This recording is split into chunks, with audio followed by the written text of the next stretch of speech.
Polemik bantuan 30 ton beras dari Uni Emirat Arab untuk korban banjir yang dikembalikan oleh Wali Kota Medan membuat Menteri Dalam Negeri Tito Karnavian memaparkan duduk perkaranya.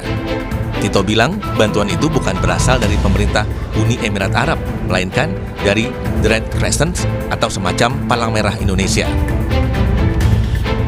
Dengan alasan belum ada peraturan jelas tentang mekanisme bantuan dari asing, Tito menyebut beras tersebut diserahkan ke Muhammadiyah Medical Center untuk dibagikan kepada korban banjir Medan. Ya, kemudian beras ini diserahkan kepada, atas kesepakatan, kemudian diserahkan kepada Muhammadiyah Medical Center. Dalam rangka bencana ini Muhammadiyah membuat suatu center untuk kemanusiaan di Medan, dan itu beras ini sekarang sudah ada di tangan Muhammadiyah, dan nanti Muhammadiyah yang akan membagikan kepada masyarakat. Sementara itu, Gubernur Sumatera Utara Bobi Nasution memastikan bantuan beras 30 ton dari Uni Emirat Arab tetap akan disalurkan kepada korban banjir di Kota Medan dan tidak dikembalikan ke negara asalnya. Kata Bobi, bantuan tersebut sudah diperiksa dan dipastikan bukan bantuan antar negara. Menurutnya, bantuan bencana dari negara lain harus diserahkan terlebih dahulu ke pemerintah pusat. Namun bantuan yang bersumber dari organisasi dapat diterima dan disalurkan. Untuk bantuan internasional yang bersifatnya negara ke negara, G2G, itu memang mekanismenya melalui pusat. Kami daerah hanya akan menerima yang disalurkan dari pemerintah pusat. Kalau dari NGO, kita diperbolehkan menerima, namun akan disalurkan melalui NGO yang mungkin yang ada di sini. Di sisi lain, Ketua DPP PDI Perjuangan Bidang Penanggulangan Bencana Tri Risma hari ini bilang bantuan untuk warga terdampak bencana di Sumatera harus disalurkan secepatnya tanpa harus memandang asal-muasal pemberi bantuan. Nah, karena itu secepatnya bantuan itu harus didorong gitu. Secepatnya siapapun yang memberikan bantuan itu kita tidak usah ini siapa dulu, ini siapa. Tapi harus secepatnya didorong minimal untuk membangunkan semangat mereka gitu. Sebelumnya Wali Kota Medan Riko Waas menerima bantuan logistik dari pemerintah Uni Emirat Arab untuk korban banjir di Medan.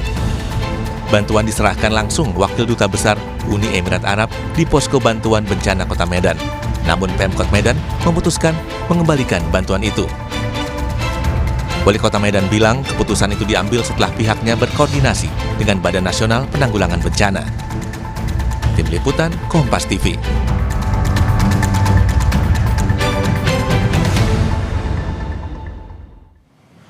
Bantuan asing diperbolehkan namun dibatasi, yakni bantuan dari non-pemerintah negara lain. Lalu seperti apa mekanismenya? Kita akan tanyakan langsung kepada staf sus kantor staf Presiden KSP, Timothy Ivan Triono, melalui sambungan daring. Selamat pagi Mas Timothy. Selamat pagi Mas. Terima kasih sudah bergabung di Dialog Sapa Indonesia Pagi pada hari ini. Mas, kalau kita melihat benarkah, ini langsung to the point aja, benarkah bantuan asing tidak diperbolehkan diterima di Indonesia atau seperti apa aturannya?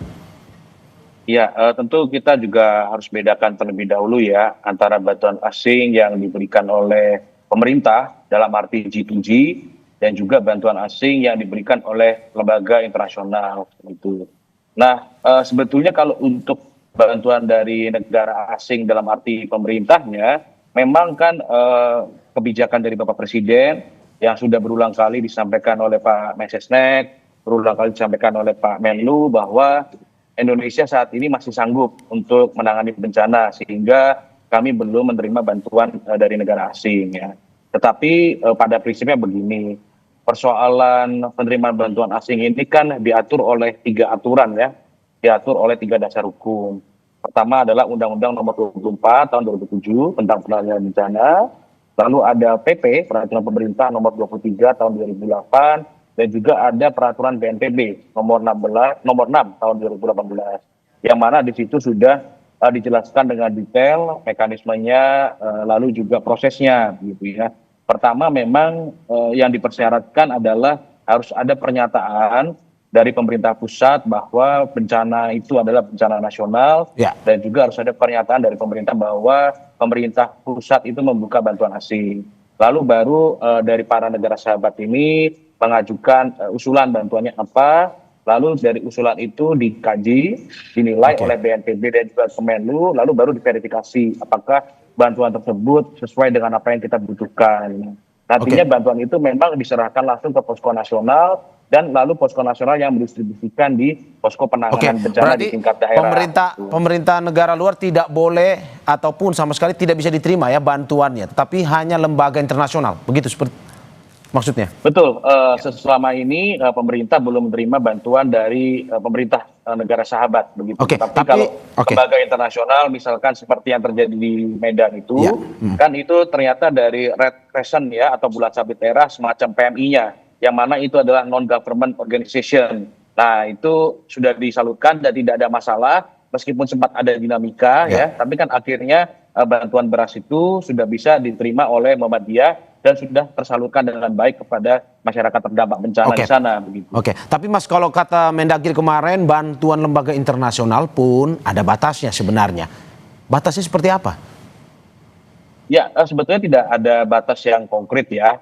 Memang dalam peraturan BNPB nomor 6 tahun 2018 itu ada 5 hal yang boleh diberikan oleh negara sahabat. Yang pertama adalah uang, bantuan uang. Yang kedua adalah bantuan logistik. Yang ketiga adalah bantuan peralatan, yang keempat itu bantuan personil, dan yang kelima adalah bantuan berupa satuan-satuan. Ya. Artinya hanya 5 hal ini yang boleh diterima oleh kita sebagai negara penerima. Ya.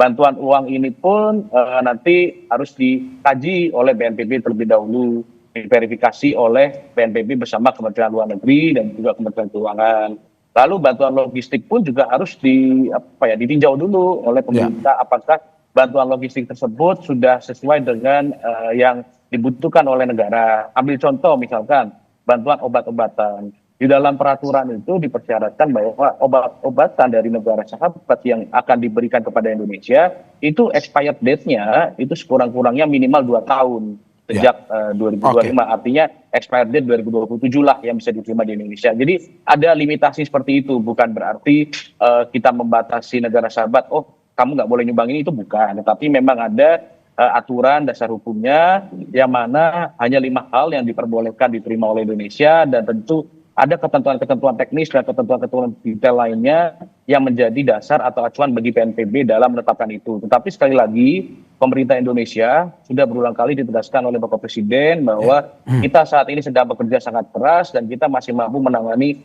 penanganan bencana. Begitu. Berarti Anda mau bilang bahwa kalau misalkan pemerintah negara lain memberikan bantuan tanpa diketahui oleh pemerintah Indonesia, bantuan itu akan dipulangkan ya? Maksudnya seperti itu? Kalau misalkan bantuannya dari pemerintah negara sahabat, tentu ini akan dikomunikasikan dengan perwakilan diplomatik mereka di Indonesia. Lalu juga Kemenlu melalui perwakilan Indonesia di negara sahabat juga akan dikomunikasikan terlebih dahulu. Pada prinsipnya memang untuk bantuan dari pemerintah negara sahabat, Indonesia belum menerima. Demikian, Mas. Mas, kalau kita lihat lembaga internasional kemarin dibantu terus penyaluran bantuan tersebut pada akhirnya melalui lembaga di Indonesia, salah satunya Muhammadiyah. Apakah memang tidak bisa misalkan dari lembaga internasional langsung ke pemerintah secara langsung seperti itu atau bagaimana? Iya, kan tentu begini ya, penyaluran bantuan itu banyak macamnya dan bentuk kolaborasi pemerintah itu banyak jenisnya. Misalkan bantuan itu diberikan kepada Muhammadiyah, tetapi ketika hendak menyalurkan itu pasti kan organisasi Muhammadiyah membutuhkan data dari pemerintah. Mana nih daerah-daerah atau warga yang membutuhkan bantuan. Itu salah satu bentuk kolaborasi yang paling minim ya. Lalu tentu juga untuk penyalurannya butuh pengawalan dari aparat TNI Polri ya. Ini salah satu bentuk kolaborasi juga. Lalu juga untuk mendistribusikan ke daerah yang terisolir pasti butuh bantuan dari BNPB untuk menggunakan helikopter. Jadi bentuk kolaborasi ini banyak dan salah satunya adalah dengan kolaborasi dengan pemerintah daerah dan juga KL. Jadi tidak melulu harus diterima oleh posko daerah, karena balik lagi itu ada mekanismenya, Mas. Ada mekanismenya, tetapi Pak Presiden sudah menjelaskan bahwa bantuan ini harus disalurkan tanpa adanya hambatan birokrasi. Sehingga pada saat kemarin ada masalah, ada dinamika ya, ada pernyataan dari Wali Kota Medan, langsung kita antisipasi dengan baik, kita carikan solusi penyelesaiannya. Agar bantuan yang sudah ada di Indonesia ini bisa segera diberikan kepada yang berhak begitu. Oke. Mas, kalau kita bertanya lebih detail, karena kemarin kan kita tahunya soal bantuan di Sumatera Utara. Tapi kalau dari data pemerintah sendiri, ada atau tidak sebenarnya bantuan-bantuan yang sudah masuk tapi akhirnya dikomunikasikan lagi dengan pemerintah atau di perwakilan pemerintah dari negara lain itu?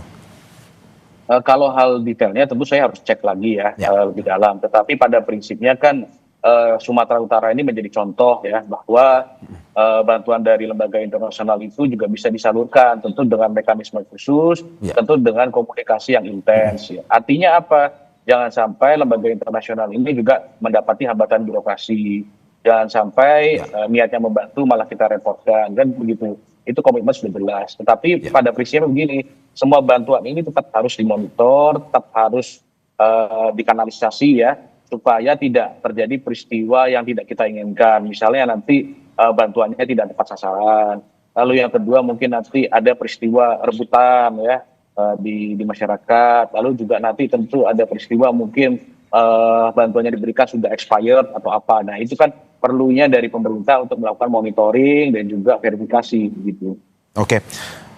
Dan kita harapkan memang pemerintah dalam rangka mempercepat pembangunan infrastruktur, pemberian bantuan akan lebih optimal lagi ya Mas ya, untuk nantinya bisa diterima oleh masyarakat yang menjadi korban. Tentu itu menjadi prioritas Bapak Presiden. Ya, oke. Terima kasih Staf Sus Kantor Staf Presiden KSP Timothy Ivan Triyono atas apa yang disampaikan. Semoga ini bisa memberikan masukan dan juga titik terang bagi pemberian bantuan terutama kepada mereka korban bencana. Sekali lagi terima kasih Mas Timothy, sehat-sehat selalu Mas. Terima kasih.